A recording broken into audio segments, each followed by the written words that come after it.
ఇప్పుడు మన జాతీయ జెండా గురించి ఆవిష్కరణ గురించి దాని గురించి మనం మాట్లాడుతున్నాం. అది పెంగళ వెంకయ్య గారు ఆయన రూపకర్త. ఆయన తిరంగా రంగన్ అనే ఒక ప్రోగ్రాంలో నేను పార్టిసిపేట్ చేశారు విత్ మై సన్.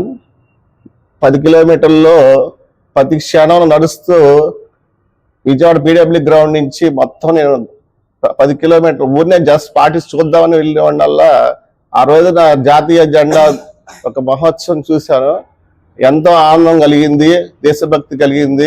వేల మంది ప్రజలు అందరూ వచ్చి అది ఆ కార్యక్రమాన్ని చాలా అద్భుతంగా మార్చారు.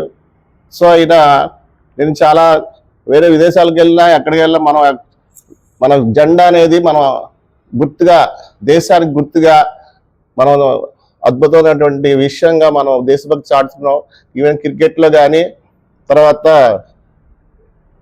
నేషన్ వైడ్గా ఈ జెండా గురించి మనం అద్భుతమైన విషయాలు ఎన్నో మనం ఆగస్టు 15కి మళ్ళీ మనకి జనవరి 26 కూడా ప్రతి స్టూడెంట్, ప్రతి దేశభక్తుడు పెద్ద చిన్న లేకుండా ఆ జెండాకి వందనం చేసి ఒక గౌరవం మనం సంపాదించడం కారణం పింగళి వెంకయ్య గారు.